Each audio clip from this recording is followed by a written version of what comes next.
Thank you very much. Marina has taken us through a journey from the land to the ocean.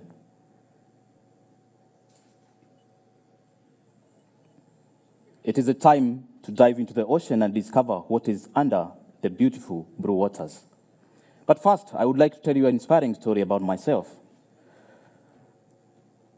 I grew up in the countryside in the western slopes of the Aberdare Ranges in the central part of Kenya. The surrounding environment was very beautiful. The nearby Marewa River, which is the main source of Lake Naivasha, some of you might be familiar with.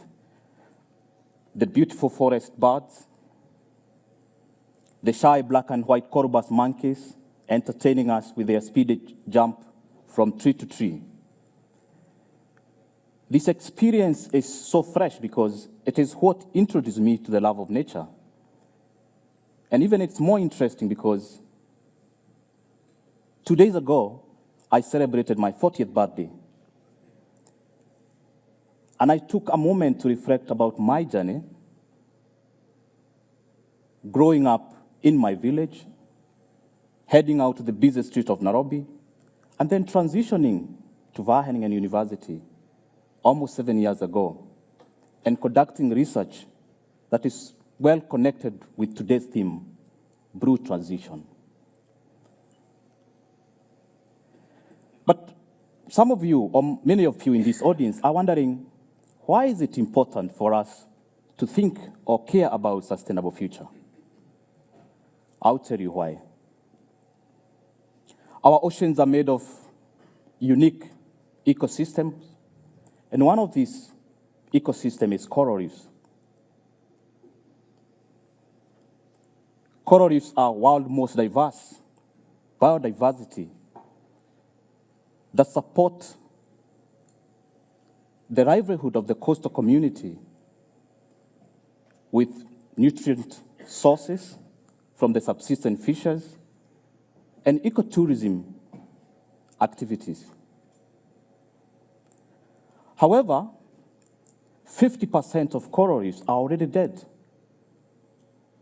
and the remaining half are declining at a worrying rate.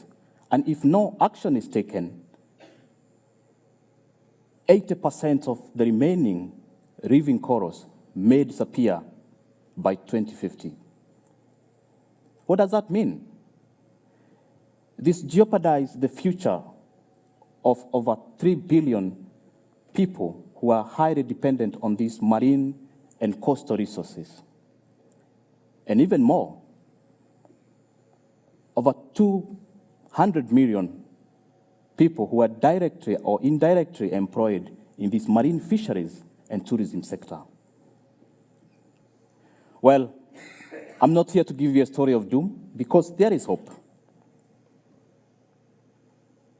Coral reef restoration is one of marine-based conservation practice that has become popular, that aims at restoring the degraded reefs and accelerating their recovery.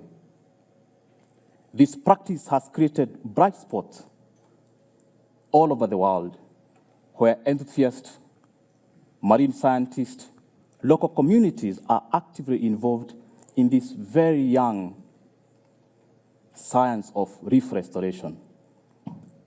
And I'm sure most of you are wondering, what is this coral reef restoration? I would like to take you on a tour of a coral reef restoration that takes us to Mukwiro, a small fishing village on Wasini Island on the south coast of Kenya and near the northern border of Tanzania. Here, the local community represented by beach management unit are actively involved in restoring the degraded reef using artificial reef structures. The artificial reef structures are built on land, designed in different shapes, and later on are deployed in specific zones. These are the community-managed area. This work is done by the local people who are trained with diving and restoration skills as reef rangers. When they go diving, they collect or they harvest the corals of opportunity. And what are these corals of opportunity? These are coral fragments that are still alive and are lying on the seabed. They collect these coral fragments and then they put them or nurture them in the coral nurseries. And there they take about 6 to 1 year, and depending on the prevailing condition, they are expected to be ready for outplanting.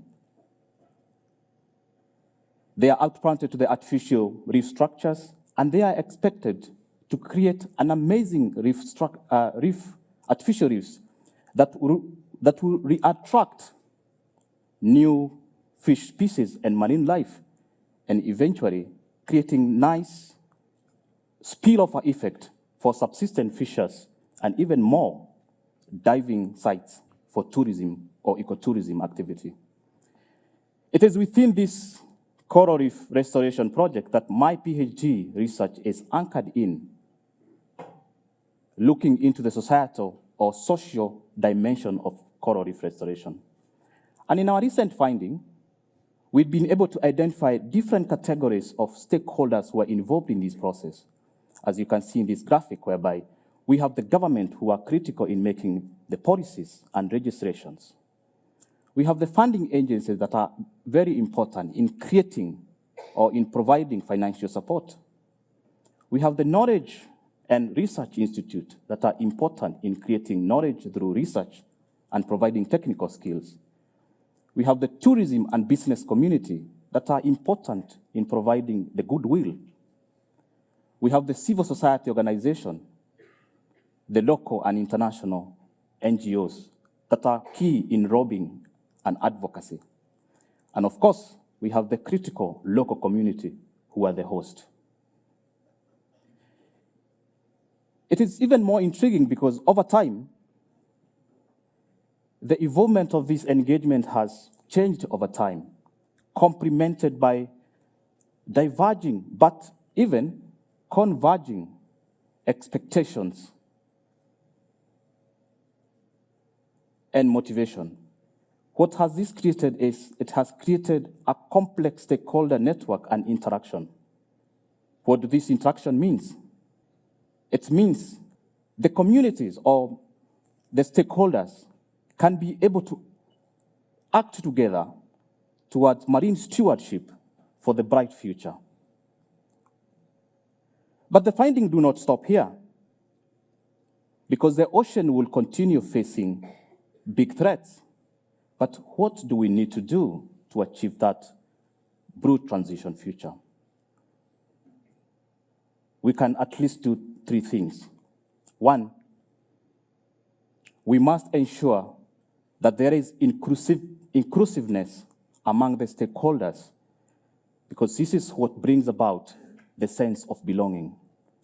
And through inclusiveness, we are able to build a unified goals that brings about equitable benefits for all. Number 2, we need to cultivate and secure social trust among these stakeholders, because it is with social trust you are able to be in a dialogue together. And lastly, and not least, we must be able to create conservation intervention that are locally embedded, that cares about sustainable marine futures. With that, we can be able to be sure that our marines, our oceans are in good hands. Thank you for your attention.